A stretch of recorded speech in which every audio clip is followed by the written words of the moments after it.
There we go. Hi, everybody. There we go. Starting off the day with an audio issue. Couldn't help it. Hey, everybody. How you doing? Welcome to the Crack in the Kiln. Oh, just as the dogs start barking. I'm here all by myself. I got the dogs going crazy in the background and the cat's chilling over there on a snowy Monday here in the northeastern U.S. Good to see you all. Oh, we got people from all over coming around.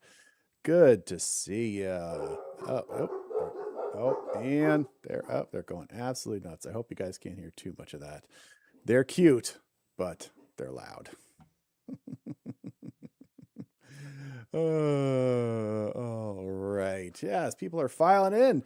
Well, we had a good time last month, so we're happy to be back. Do this again. See all of y'all.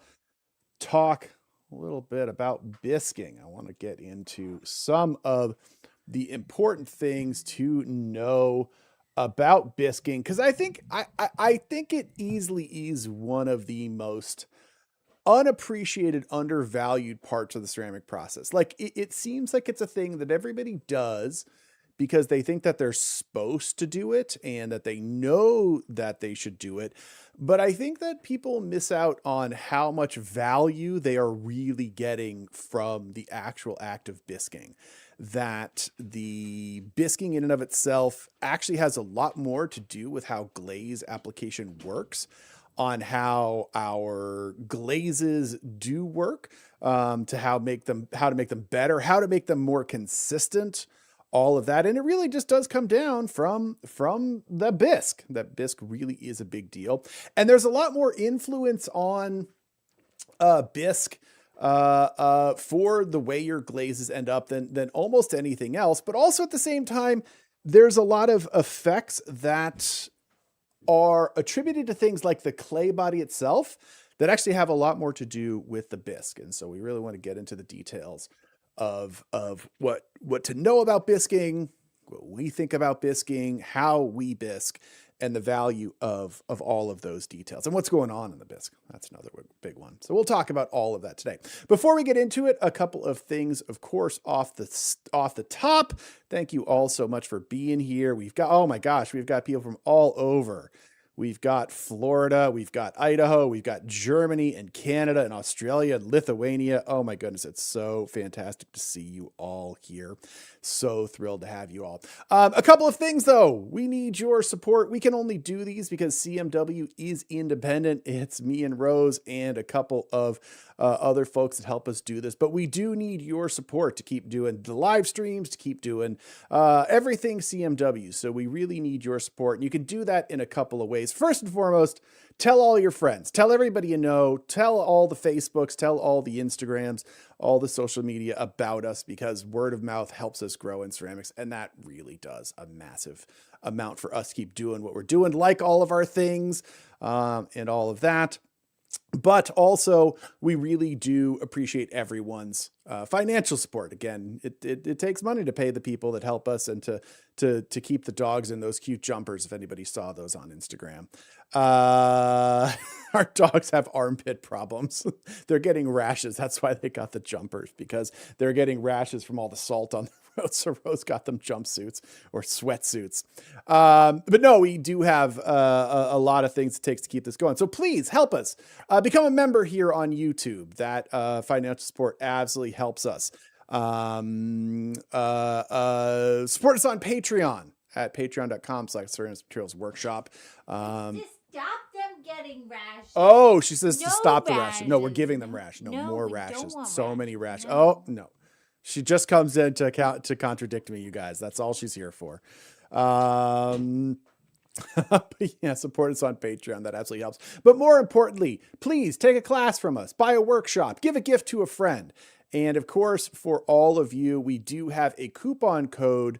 It is pinned in the chat for all of you. It is only for today. That you can use this coupon code at ceramicmaterialsworkshop.com, and it is LIVECMW15 for 15% off. And we have got some things coming up. As many of you know, we have now gone into our second session of our new class, Making Glazes Make Sense. And the first one was absolutely gangbusters and everybody loved it. We have just started our second session. But for some people who don't want to commit to the live class, although you really should be committing to the live class, it's a life-changing experience. We are going to be launching our lectures, or sorry, our self-guided version of it coming up here in at the end of January. And we just did the math. It is over 80 hours of content. And that's just us looking and talking about glazes. 80 hours of content. It is crazy how much information there is out there. It is a wonderful new class, and you can go and buy that, pre-order it. I should say it's all on pre-order, as well as any of our other classes, workshops, and all of that stuff at ceramicmaterialsworkshop.com. So please do come and support us. It does make a huge, huge difference. So back to the bisquing. So really the bisque in and of itself, is this thing that we're all sort of told to do, and we're sort of given, that's sort of the way things go, that you just bisque your clay. And that is true. And there absolutely is value from bisquing. I already see a question about once firing. You can once fire, but there are definitely things to know about the complications of once fire, though it's easier to talk about once we talk about the value of bisquing a little bit later. But yeah, you can once fire if you want to once fire, but bisquing definitely has benefits that are worth discussing. It is absolutely going to make your work more consistent. But there are pitfalls inside the bisquing in and of itself. But the first thing to really talk about is, why do we bisque? And you're often going to hear a whole load of different reasons as to why you bisque. You'll hear about making the clay permanent. Yeah, it does make the clay permanent. That is true. Although you'll see some people use the concept of bisquing to be putting your clay through a ceramic change. And to be clear, that term ceramic change, it means absolutely nothing. These materials are already ceramics. They didn't need any firing to become a ceramic. Does it become permanent and irreversible when you bisque it? Yeah. Sure, but that has nothing to do with it being ceramic. That just means it is now permanent. What you're actually doing when you are bisquing is going through a process called sintering. And sintering is a valuable process in lots of different chemical things. And the number one thing that we're doing when we're sintering is, in fact, we are basically gluing all of the particles together without sending them through any particular change. And we can see that here. This is a graphic of what sintering looks like, sort of a cartoon version of sintering. And this is an important detail to note as we are looking at sintering, because what it really is doing is that it's taking particles and using heat. They physically stick together, and you can't break them down. You can't reverse that change once the materials have been sintered together. But it is an important detail to know with our clay, with the sintering, is that we're actually not going through any relevant chemical changes.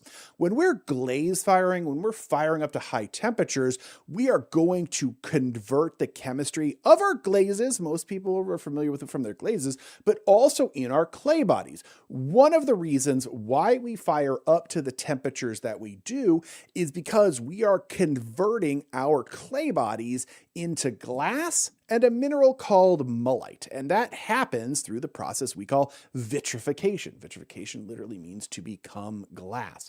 But we do that at much higher temperatures. And in fact, the vitrification temperatures actually have to do, where I should say the bisquing temperatures has to do with when vitrification sets in. And we'll talk about that in a minute here. But that's, at the end of the day, when we are bisquing, all we are doing is firing up to the point before vitrification begins, and we get sintering. And so it definitely does make the work quote unquote permanent. Now, those of you who work at low temperature, whether you're making terracotta pots or sculpture, anything like that, and you work at lower temperatures, cone 04, and the thing to really note is that you are just dealing with sintered clay. Again, it's just taking all the particles that are in your clay body and just basically gluing them together, really making them just into now a sort of semi-permanent form. And that is a benefit. It does make the clay stronger. It is true that Bisqueware is stronger than green clay. That is absolutely a fact, but it's not all that much stronger, I know my mother's not on the live stream, so I can say this, but my mother is not the strongest person in the world, but she could totally crush Bisqueware with her bare hands if she wanted to. And so it's stronger, but that's not really a benefit. Really the number one reason why we want to bisque is just for one simple practical reason, and that is to prevent explosions. Explosions are a huge deal when we are talking about working. Let's switch that. There we go. When we are talking about our bisquing process, that the explosion is really the thing that we need to watch out for, because if your work has been bisqued, you have driven out all of the water out of your clay body. Water cannot survive up to bisque temperatures. So as long as you bisque your clay, then it is not going to explode. Whereas if you are once firing, you are always in danger of explosions, and that's bad. Kiln explosions are basically the most tragic thing that can happen. Not just because you lost your work, obviously that is terrible. No one wants to be losing their work in the firing, but more importantly, if you are once firing and you have pots that are covered in glaze and you have an explosion, well, that is now going to coat the entirety of your kiln with glazed shrapnel. And I mean the shelves, the other work, the walls, the floors, the elements will all get covered in glazed shrapnel. Now, if you happen to be next to your kiln when that explosion happens, well, you can turn it off and unload it and vacuum everything out. But those explosions, we say the term explosion, and everybody thinks that's going to be like, boom! They hear kiln explosion. They think it's going to be loud. No. Kiln explosions are quiet. They sound like, and if you are not right next to your kiln when that explosion happens, you're going to just keep firing up to temperature, and now you've got a disaster on your head. You may destroy your kiln. It may be so bad that it's not worth salvaging your kiln, depending on how hot you're firing. And that definitely is a big, big threat. And bisquing prevents kiln explosions. That is by far the most important value. And all you got to do is bisque it. You're not going to get a kiln explosion from a glaze firing. A lot of people are really paranoid about really having long drying cycles on their glaze firing for preventing explosions. You're not going to get an explosion from your glaze firing because your Bisqueware work is porous. Your glaze application is porous. There's lots of space for moisture to get out of the Bisqueware or the glaze application. So you really don't have to worry about it from that. But when you have a greenware, getting the moisture out is a big deal, because of course we have to discuss the fact, those of you who have been hanging out with CMW for a long time will know, explosions only happen because of steam. It has nothing to do with air pockets in the clay. Only steam is the reason why things explode. And it's pretty obvious why, because steam creates incredible pressure. Most of the electricity in the world today is generated by steam. When you hear about a natural gas power plant or a coal power plant, all they're doing is using that fuel to boil water to turn it to steam to turn a turbine. And that creates pressurized steam, and that creates explosion. Absolutely. Overseer saying steam runs the world. It does run the world. Steam absolutely runs the world. Of course, my favorite fact about steam and power generation, nuclear power plants are just giant tea kettles. That is all that they are. Oftentimes people think like nuclear power is like, oh, we're getting electricity from the breaking of the atom. Oh, no, it's not that fancy. We're making a nuclear reaction, which is hot, which then boils water and makes steam. That is all the nuclear power plants are doing. But they use energy more efficiently than natural gas or coal or anything like that. So that high pressured steam is a big problem. Well, when you've got, a clay, the classic example is like you've got a bust of a head, right? You've got that bust of a head and it's empty inside because you built it hollow or you hollowed it out. Well, why you put everybody always tells you, put the pinprick in there so that the, air can get out. It's not about so the air can get out. It's so that the steam can't build up pressure, right? Because if steam builds up pressure, that's where the explosion happens because the clay can't handle the pressure of the steam expanding because hot air and steam expands. And so that little pinprick that you just you hide behind the bust of your head, then allows the steam to get out and will prevent explosions from happening. So this is why we bisque. Okay. Now, again, what's the major thing? Going back to the once fire conversation. Can you once fire? Yes, you can, but you have to make sure that the water is out of your clay body. And we'll talk about that when we talk about bisquing cycles a little bit later. But for now, steam is the big one, right? That is what most people talk about when they are talking about bisquing. But what is the other reasons that you'll hear people talk about? And the one is that you're trying to drive materials out of your clay body, that you're trying to purify your clay body. Yeah. Does that happen? Yeah, that happens. It does happen. I'm not trying to imply that like that is not going on in your clay body. It absolutely is going on. Does that make any difference in our clay and glazes? No, not in the slightest. It really doesn't. You see, all of those materials that are in our clay bodies, and it's usually forms of, first of all, you know what the number one thing that quote unquote burns out of your clay body? Water. Chemically bound water chemically attached to your materials, especially things like kaolin, are 14% water, and that water just has to go away. But you'll get some carbon dioxide. That's number 2. That'll go away. And sure, you get some forms of sulfur and nitrogen, and those will go away as well. But really, they're all things that they're just going to happen naturally. They just are going to happen. And actually on that one, you'll often hear people say, oh, I have to leave the bungs open in my kiln to let air in to make these things happen. You absolutely do not. I never open up the ports in my kiln. Some of my kilns don't even have any ports to open, and everything works just fine because it is just chemical reactions that are going to happen when they get to a certain level of heat. And then on top of it, even if they did need oxygen to switch places, which most of these reactions don't, we're just talking about materials that just break off and just go away. Even if you did need oxygen, there's actually plenty of oxygen in your kiln because your kiln's not using combustion to make that heat.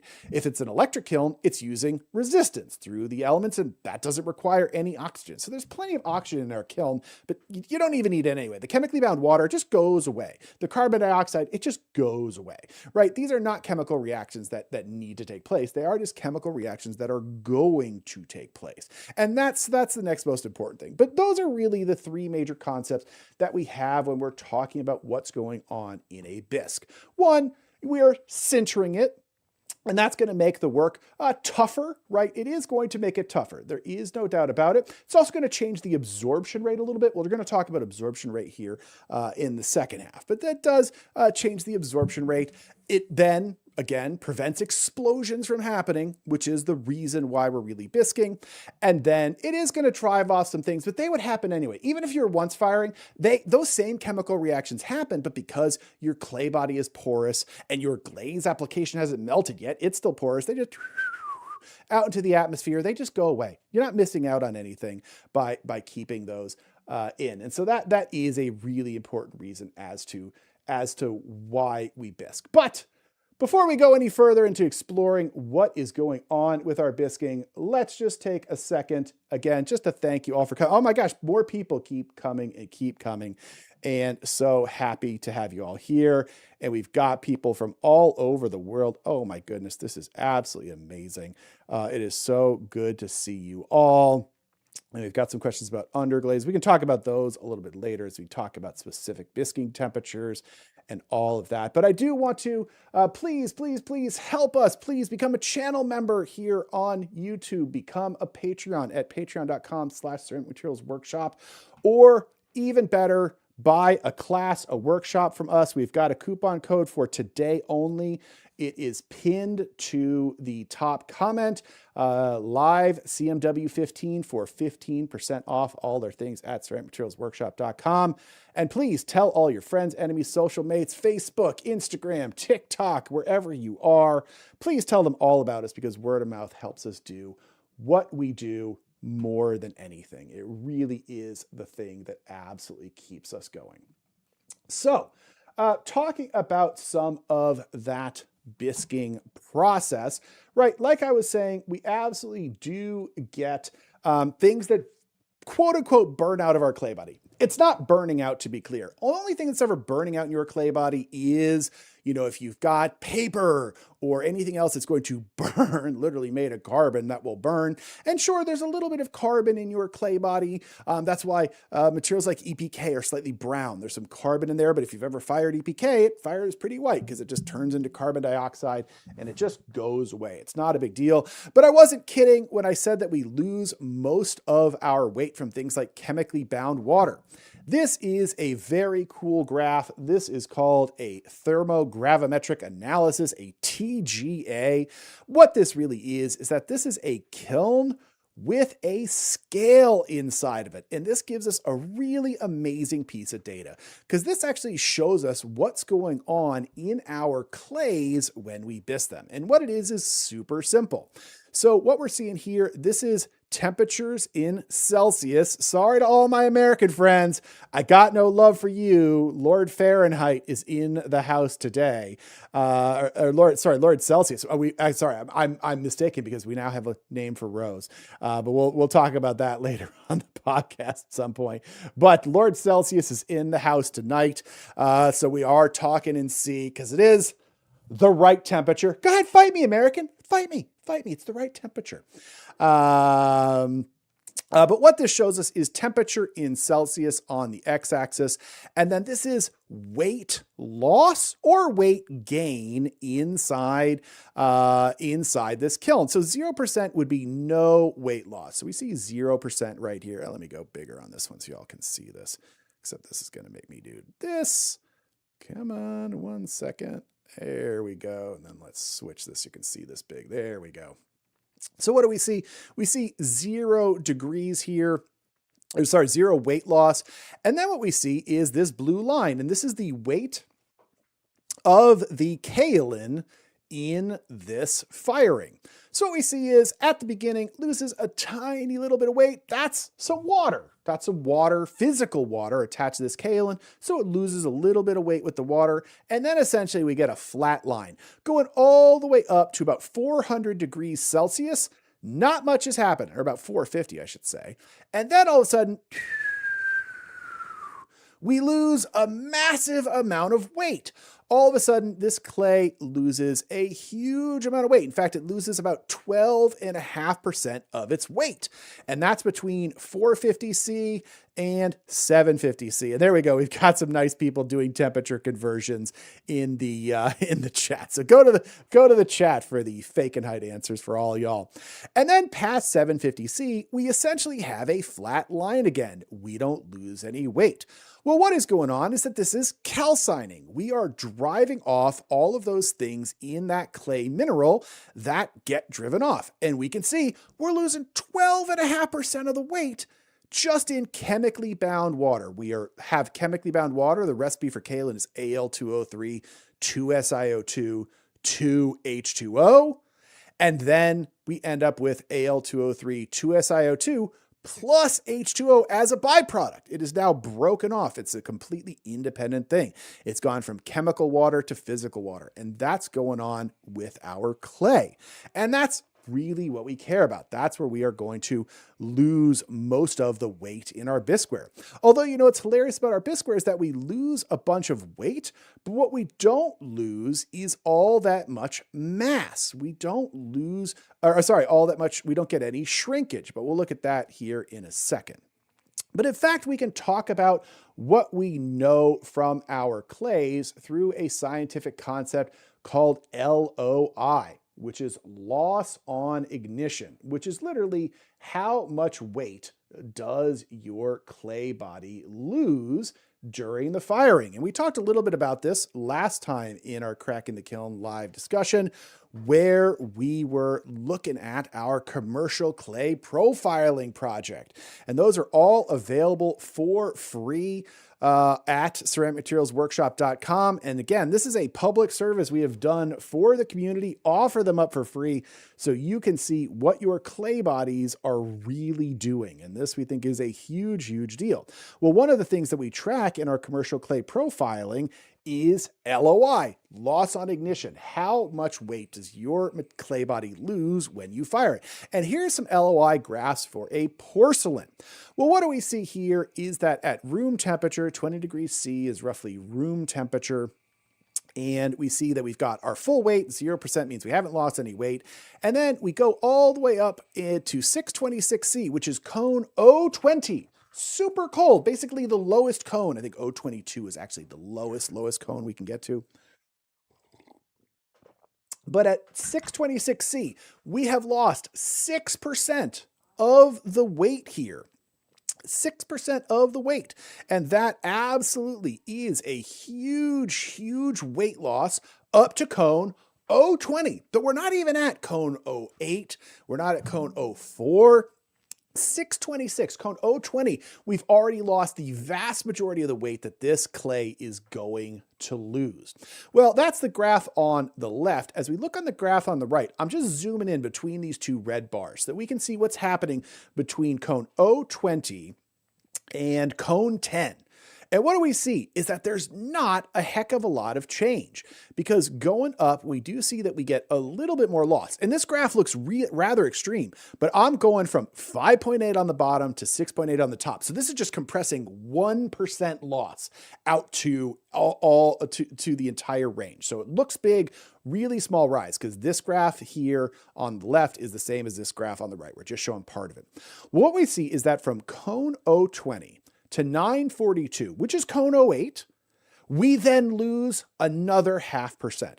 So all in all, we lose 6.5% weight between the two of them. And that is a big, big deal. But then from cone 08 to cone 10, 1285 is cone 10. We basically have essentially a flat line. This line's going between 6.6% and 6.7%, actually over 6.6%. So this is 0.1%. This is all just statistical noise. There's no actual weight loss. And we can see on the graph on the left that it's basically a flat line. What this is telling us is that everything that is quote unquote burning out of our clay body is gone by cone 08. Cone 08! Right, really low temperatures. Now you might say, oh man, but this is a porcelain, right? I've always been told that my stonewares, my terracottas, my dark clays are super dirty, and that I really have to bisque those hotter to quote unquote get them clean. Well, we've tested that and you don't. So this is the LOI from a black clay. Okay, this is a clay from Seattle Pottery Supply called Eclipse. And this clay body is pretty black. It's actually quite a black clay body. And we're just testing LOI. And what do we see? It's exactly the same. There's literally no difference. Now, it's not exactly the same, but from room temperature to cone 020, we lose 7%. So in fact, okay, we have lost an extra 1% on the burnout. But again, that's at the same cone 020, right? For 020. Now, when we go to the right-hand chart, again, we're zooming in, just taking the parts between the red lines and zooming in here. We see that between cone 020 and 861C, which is cone 012, 012, we have lost another 1.5%. So now we have lost a total of 8.5% LOI on this black clay. Is there more things coming out of this clay body? Yes, there are. It's an inherently dirtier material. There are more contaminants. There's more carbon dioxide. There's more chemically bound water. I would actually bet that there's more kaolin in this black clay recipe than there is in the porcelain. Porcelains generally have about 50% clay. This we'd categorize as a stoneware, we're assuming. Stonewares generally have 80 to 90% clay. So actually that could be all the loss right there, is that there's just much more kaolin giving up much more chemically bound water, right? So, but again, we're losing everything from cone, by cone 08. And then by the time we get to cone 04, everything burns out by cone 012. By the time we get to cone 08 at 942, and then all the way to cone 10, we again have almost no loss. This is again a 0.5% gap there. It really is. Well,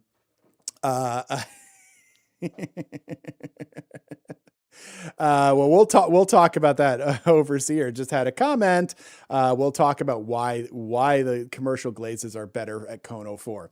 But right now we're still talking about what is burning out. And the fact is that past cone 08, you are not getting any more relevant quote unquote burnout than you would be from bisquing at a higher temperature. And this is one of the great myths out there, that by bisquing higher, you get a cleaner quote unquote bisque. Myth destroyed. There is zero relevance to the concept that bisquing hotter gets you a cleaner quote unquote bisque. I don't care if it's a white clay, a stoneware, a black clay, a terracotta, anything. Because all of those volatile materials that are going to burn out are gone by cone 08 at a maximum, but much more likely by cone 012. And this actually brings up something interesting that Derek, who runs Glazy, he lived in Jingdezhen, China for many years. And he had told me years ago that in fact in Jingdezhen, everybody bisqued to cone 012 and nobody has any problems. Everything works just fine by bisquing to cone 012. Why is this a big deal? Well, because by bisquing to cone 012, you're burning everything out. And that clay is actually not becoming any tougher, which we'll talk about here in a second. But once again, this concept that like you're getting a cleaner bisque is a complete and utter myth. But that's not the only myth we have to destroy here at Ceramic Materials Workshop. But to keep destroying these myths, to keep putting out good information, we need your help. We need you to support us, please. Please become a channel member here on YouTube. Please support us at patreon.com/Ceramic Materials Workshop. Or for today only, we have got our coupon code of CMW Live 15, which will get you 15% all of our classes, all of our everything over at our website. And so that is really, really helpful for us. And please tell all your friends, enemies, social media, Facebook, Instagram, everywhere about us and all of the great things that we have to share, because it does make a huge, huge difference. So let's talk a little bit about some of the metrics that we see when we are looking at different clay bodies and what they bring to the game. So let's look at this. We talked about this last time. This is one of our firing curves, and this is telling us how density and absorption change in a clay body at different temperatures. Okay, very simply, we've got the temperatures once again in the best temperature scale, Celsius, down here. And then on the right-hand side, we have got our density values. We're actually going to skip density for today, even though it's a better metric for a lot of things. We're just going to talk about those absorption values, right? And so we've got our absorption values, and that's what the blue line is. The blue line is telling us our absorption values. So once again, we're looking at a Laguna porcelain here. And the way we do these is pretty simple. We make up 40 different pucks of this clay, and we just fire a sample at each and every temperature, and then we measure its absorption at that temperature. Well, what do we see? On this one, we start at 800 C as our baseline temperature, which is like cone 14 or so, pretty low temperature. And what do we see? We see that we've basically got a plateau of absorption right here, where absorption is not changing all that much in this region. And that's a really, really big deal. Why isn't absorption changing? Well, at these temperatures, we now know we've quote unquote burned out everything that's going to burn out. We've completed all those chemical reactions, and we're also not going through the vitrification process, which is then the next thing we need to talk about, which is why we bisque to the temperatures that we bisque to, because we are trying to get to the highest possible temperature before the vitrification process starts. And we can see that on this firing curve. We can see exactly when the vitrification process starts, because that's when our absorption rates go down. And what point is that? That is right here at cone 08. At cone 08, 942 C, that is basically the highest temperature we can go before we start getting a reduction in our absorption levels, before those absorption levels start to go down. And this is the thing I want you all to take from this today, right? Are you all paying attention? Is everybody watching? This is the thing. Cone 08 is the bisque temperature you should be firing to. I don't care what clay body you're using. I don't care what you're making. You should never be firing over a cone 08 bisque. Why? Well, this graph tells us why. At cone 08, you can fire a little bit cold and you still are in that plateau. You'll still get that same absorption. You can fire it a little bit hot and you're still in that plateau. You'll still get that same absorption. But a lot of people say that you should bisque to cone 04. Or you hear things like, oh, I bisque my stoneware to cone 08 and my porcelain to cone 04. Nope. You should be firing all of them to cone 08. I don't care what the clay body is. We only bisque here at cone 08. Many of you know, we've been talking about, we made a black clay body for a client here recently. You know what temperature we bisque it to? Cone 08. My porcelains, cone 08. My stonewares, cone 08. Because here is the big deal. This is why cone 04 is a big, big problem, right? The issue with cone 04 is, look at what's happening on this chart as we get higher and higher temperatures. This green line is a cone 04 temperature. Well, what do we see? We are now in the descending slope, which means our absorption rates are going down. They're going down. Now that inherently isn't a problem. That's what we would expect from vitrification, right? That vitrification is going to densify the clay. And that's a good thing, but it's not a good thing for our glaze application. Why? Because notice we're on a descending slope. Well, if you start bisquing to cone 04, well, what happens if your kiln goes a little bit hot? Well, now your absorption rate's going to go down to 10%.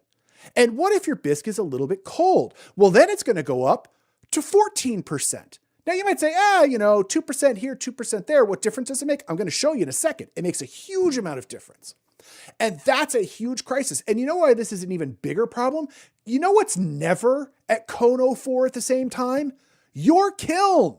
At those low temperatures, your kiln is going to be hot on top and cold on the bottom. And that is going to give you different absorption rates on the same clay body in the same bisque kiln, and you're never going to know it, and it's going to destroy your glaze application, which I'm going to show you here in a second. It is going to give you problems with your glaze application, and that really is a big, big problem.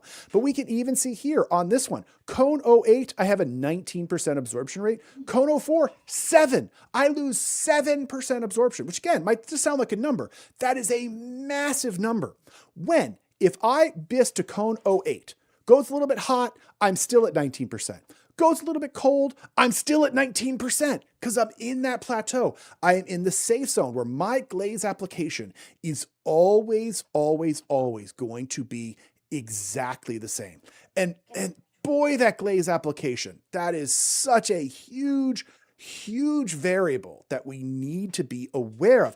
It is the thing that is controlling the success of your glazing that you're not paying attention to.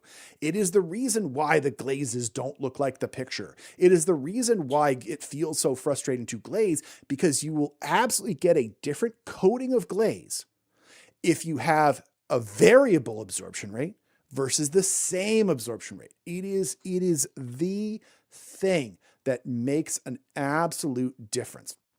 It absolutely will save you so much heartbreak in your work. But, so let's go back into the chat, and because Overseer of Vault 3265 said Cone 04 Bisque is used with a lot of studios that use commercial glazes. Why is this going on? And this is absolutely true. You will commonly hear people using commercial glazes bisquing to a higher temperature. And there is a very good reason the glaze companies want you to bisque to a higher temperature. That is because commercial glazes are made to be brushable. Well, what makes glazes brushable? Glazes become brushable because we are keeping the bisqueware from absorbing water, right? Anyone here who's ever dipped a glaze will know, as soon as you dip that glaze and you pull it out, it basically dries right away. Why? Because our clay body has capillary suction. It draws the water into the clay body and it's gone. It just dries instantly. Well, anyone who's ever tried to brush on a dipping glaze will know you can't even finish a brush stroke before it dries up. Well, how do you restrict that? One, you put in additives. There's a big additive that they put in basically all commercial glazes called CMC. We can talk about CMC another time if people want that for a topic for cracking the kiln. And then the other thing that you can do that the glaze companies would love it if you do is shut down your absorption rate, right? If they encourage you to bisque to a temperature where your absorption rate is inherently lower, it means that their glazes are going to brush and brush and brush and not dry out. And the more that you brush those glazes, the more even the coat is going to be, and the more satisfactory your experience with that commercial glaze is going to be. Because you need to be able to get smooth, even coats, and you need to be able to build up even layers. And so for them, it's a huge advantage to tell you to bisque hotter because it makes their products behave better, but it doesn't benefit you. Now, again, they may give you a million reasons. I've been told this classic, oh, well, I fire hotter to burn out more stuff and then I get a better glaze performance. No, you don't. It's just getting you to the point where you are getting a more consistent relationship for that particular product. Now, this does lead. I will say I'm a huge advocate for a Cone 08 Bisque. We have got some other people talking about absorption rates for working at Cone 08 and having good experiences. But there is one downside for a Cone 08 Bisque. Your absorption rates are going to be higher. That is a fact, but it is not a problem because you need to adjust your water content in your glaze batches just to compensate for the higher absorption rate. And we'll talk about that in a second. But again, I got to do it. I got to take a minute to pause here. And please, please, please ask all of you to support us here at Ceramic Materials Workshop. Please join us here with a membership on our YouTube channel. You keep doing those, we'll keep doing live streams. You can support us at Patreon. You can buy some merch. We got lots of merch. I know the holidays are over. It's time to treat yourself. We've got mugs. We've got t-shirts. We've got our new Lord Celsius notebooks and tote bags.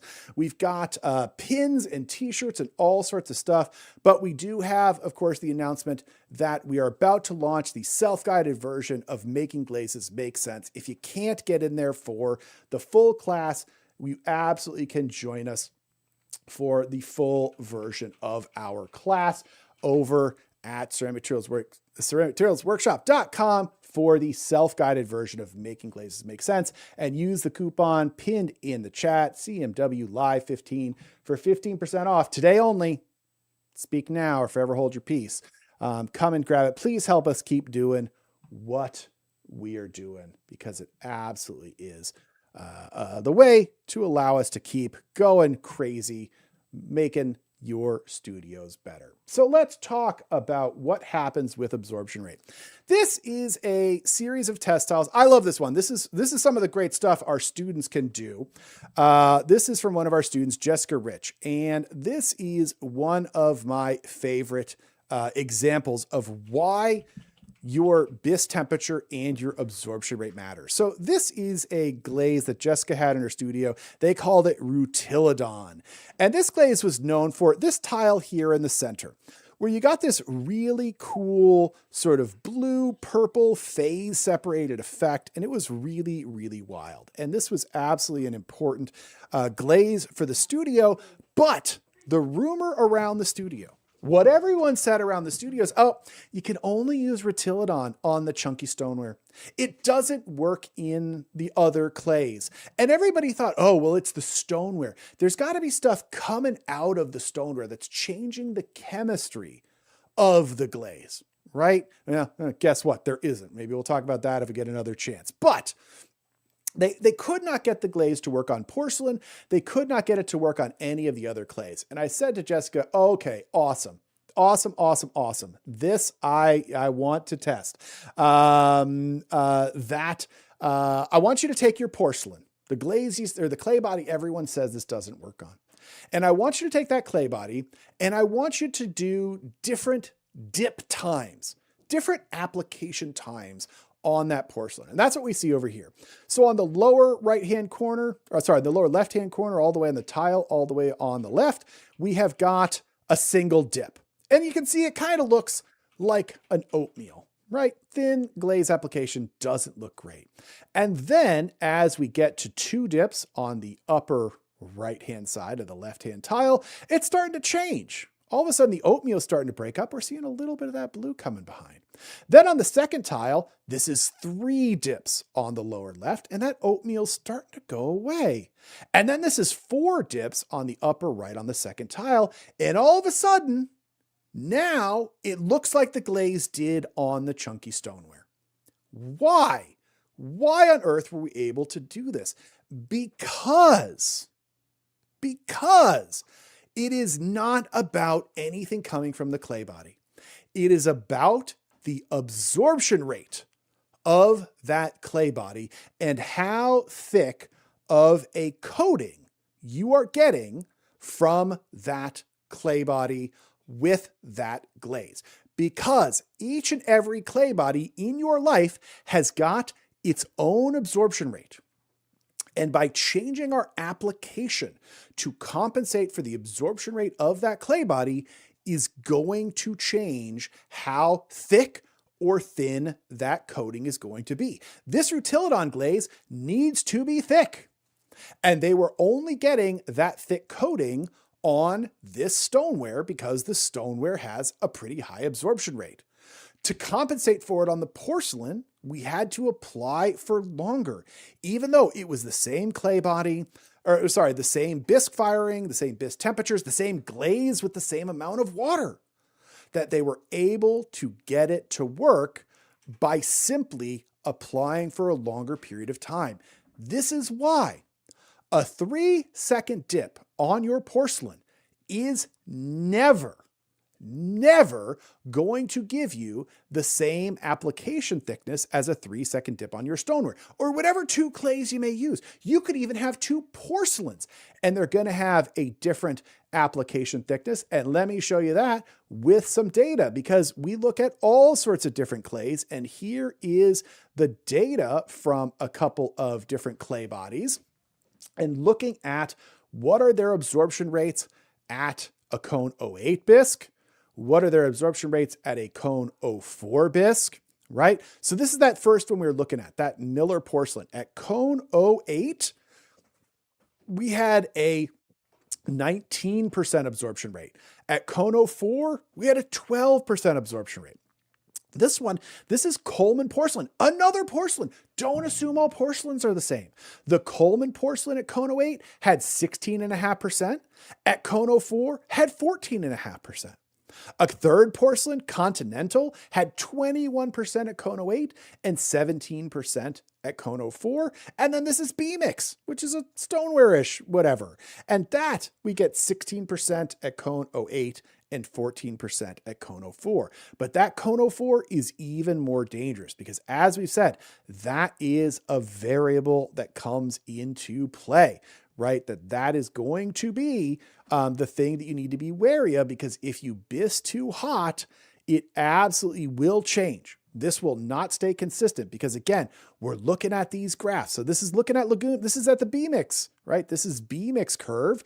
And yes, the drop from cone 08 to cone 04 is not big, but if it goes a little bit hotter, it's going to keep going down and down and down. And again, become a huge variable. And that becomes a massive, massive problem when we are looking at those absorption rates. Now, the last thing I want to talk about, and then we'll go see what questions we've got in the chat and then wrap it up, because our kids are off from school for the holiday. So I got to go torture some children, go throw them in the snow, or make them do chores. Maybe we'll make them do chores for today.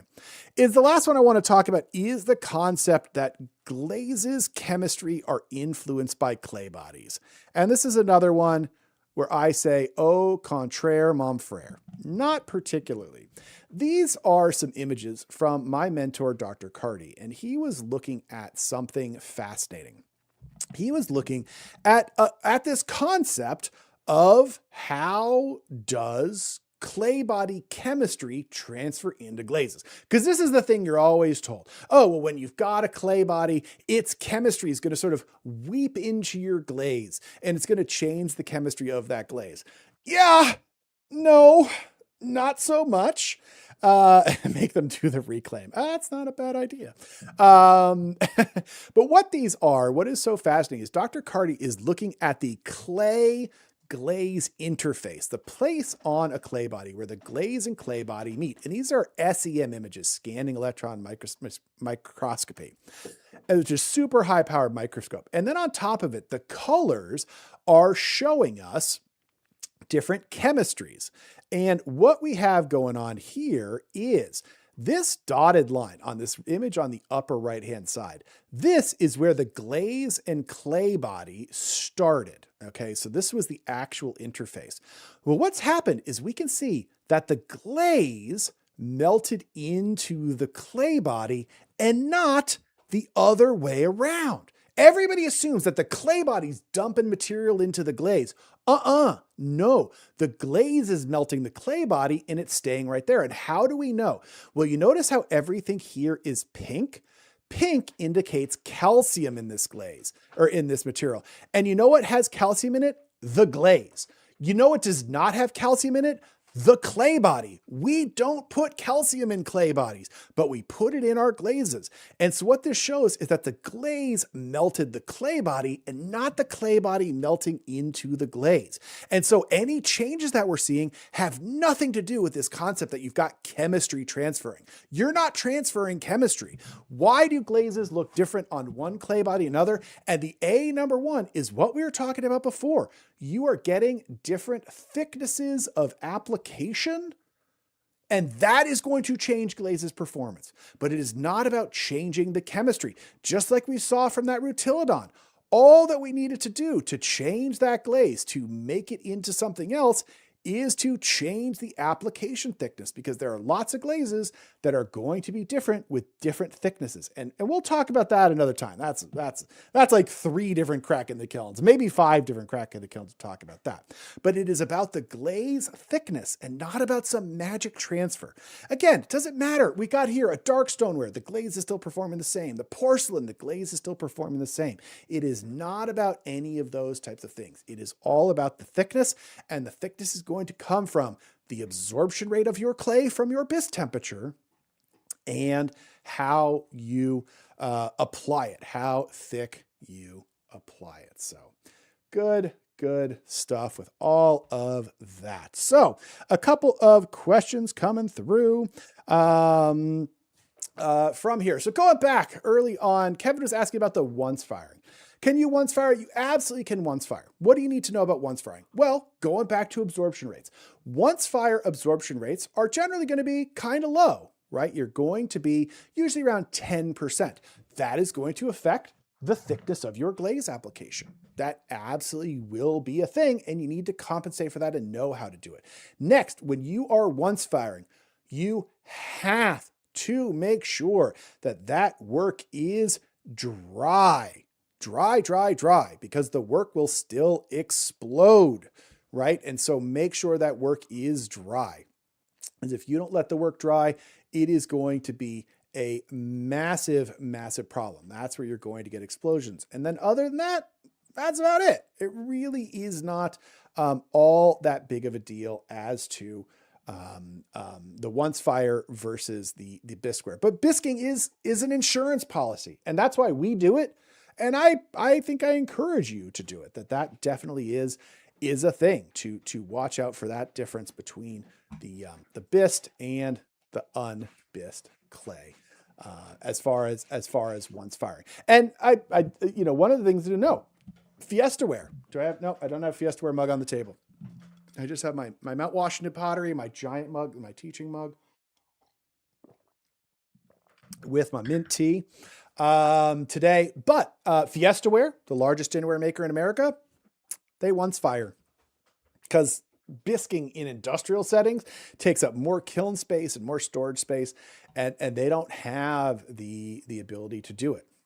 And so that definitely is the thing.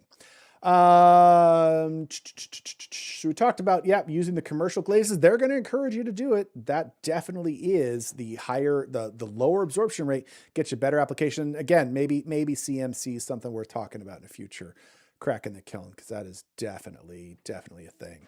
Some people are talking about the strength. Yeah, there's not, if it makes you feel better, but if it gets you some strength, but the strength benefits are not that great until you seriously get into the vitrification process. Once you vitrify, or at least start on the vitrification curve, it can definitely get better. Yeah, good advice from Tom Turner, been Bisque into Cone 08. And that's it. Everybody I know who Bisque to Cone 08, they don't have any problems. That definitely is a thing. I still use Cone 08 for brushing on glazes. It still works fine. Is the absorption rate higher? Yeah, but the glazes will still brush just fine. That definitely is a thing. What else are we using? Hannah's saying avoiding pinning. I don't know what you mean by pinning. Like pinholing? Nope, it makes no difference in pinholing. In fact, your pinholing gets better when you have higher absorption rates.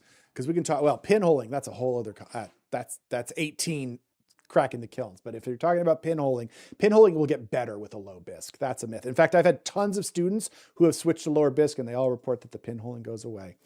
I still recommend 08 for the commercial. It'll be fine. It will be fine. What's the best way to force dry leather hard? A 6 to 8 hour dry. I mean, that would be super wet. As far as firing cycles, that got asked earlier on, of what firing cycle do we use? I will admit, I use the pre-established bisque button on our kiln.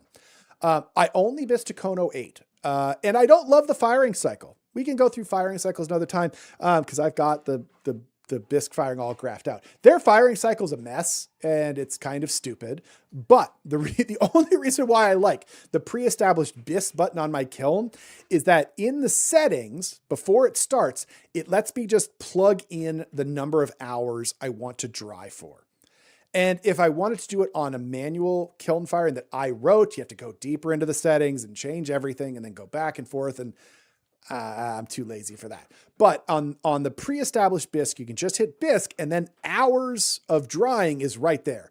I usually dry for 1 hour. Now, that said, most of our stuff is pretty dry before it goes in. But even so, we make mostly test tiles around here. Our handy dandy protest test tiles. Hey, you can buy the protest mold at our CMW shop and get a silicone master to make infinite numbers of plaster copies. Make your own beautiful protest test tiles. Here we are in copper red. Look at that. Look at that surface area. You got a little little embossed CMW logo on there. You got a catch tray to catch your running glaze. Get your protest test tiles at CMW. But a lot of those will cast wet. Like they'll get cast that day and go into the bisque kiln. And we find that a 1 hour drying cycle does it for us. You may not like it. You might be too short for you. I think 8 hours is probably a bit much, but you know, you're making a big, crazy thick sculpture. Is it the worst thing in the world to candle overnight? No, it's not the worst thing in the world. So, you know, definitely dry as you see fit. Nature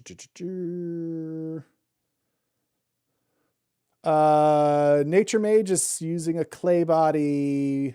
Barely takes on glaze at cone 06. Yeah, you're bisquing too hot even for that clay body. If it's 1% absorption at cone 02, you need to be bisquing down at a cone 012, which is not wrong. There's nothing wrong with that. But if you're barely getting glaze application, that clay body is much too fluxed. So you definitely need to get it down. So 012 is probably where I would go. I wouldn't like to go under 012. Because again, there is stuff coming out of the clay body, and just to purify that, 012 is basically as low as you commonly want to go. Trees is advocating a slow firing. Yes. Again, things I don't like in the pre-established bisque firing. The pre-established bisque firing sets the drying hold temperature at 250 degrees Fahrenheit. Boy, I don't like that. Your drying temperature should be 95 degrees Celsius or 200 degrees Fahrenheit and no hotter. Why the clay company thinks that that is a good temperature is bad. Now, again, I'm making test tiles. They're not under threat, but you're making a big sculpture. Why is that a problem to have your hold temperature at 250 degrees? Well, water boils at exactly 212 degrees. So if you're then going to put a hold over 212, you can be forcing water to boil, which is exactly what you don't want. That is the terrible thing that you do not want going on. You do not want that water boiling. So keep that temperature low. 95 is a good place to be. You don't need to hold at cone 08. There's no benefit holding. Brun's asking about that. Again, those chemical reactions actually happened a long time before. Right? All the burnout, that just happens at a temperature. And as you go past it, it's done. Just get to cone 08, call it a day. Don't waste any electricity sitting at temperature. It's not going to make it any better.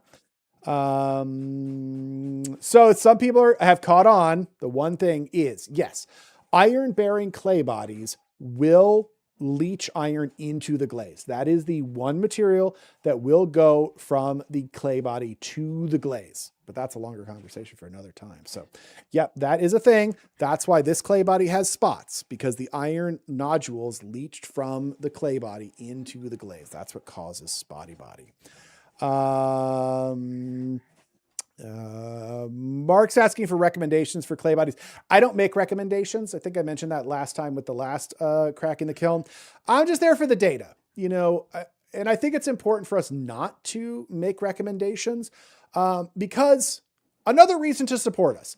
The clay companies don't like us doing this. They do not like us putting data out on their clay bodies. And believe me, we've been called names by many, many clay bodies. We have had clay companies contact us and very passive aggressively threaten us to take down our commercial clay body profiling. And guess what? We haven't taken it down because we believe in our data, and we say to them, feel free to post your own data to prove us wrong. But right now, they're not doing it. Some clay bodies, some clay companies, I will say they've come to us. They've got their staff studying with us to make their clay bodies better. Some important clay companies that you've heard of. But we have had this happen multiple times, which is why we need you to support us at ceramicmaterialsworkshop.com. Buy something, take a class, support us as a member on our channel, support us on Patreon, because we are Consumer Reports. And I don't know if this is appreciated, how independent we truly are. We don't work for the clay companies. We don't work for anybody except for you. We are doing all of this to make your studio better. Okay? This is why we exist. I don't work for a university. I don't work for a clay company. I don't work for a glaze company. Now, of course, they all secretly send their people here to learn from me, which hopefully makes them better, but that helps to support us to do what we're doing. So if you have not taken a class or a workshop from us, if you have not bought merch, if you haven't supported us on Patreon, if you are not telling everyone you know on social media about how great we are, or using our coupon code for today to buy a class, then you need to do it because you appreciate what Ceramic Materials Workshop is doing for the community. Because we do it for free and we take the heat. Like they very aggressively are like, very deeply implied lawyers, which they never come around, but they don't like it because we are exposing their warts. So definitely do that. There we go. Natalie's saying that 08 Bisking stopped her pinholing. And so that is definitely a good thing to go. How you adjust your water content, that's another conversation for another time, but it's all about that water. Watch out for that water content in the application time. We've got people who love the mold. Love to see that. 12-hour soak is fine. There's nothing wrong with a long soak as long as you make sure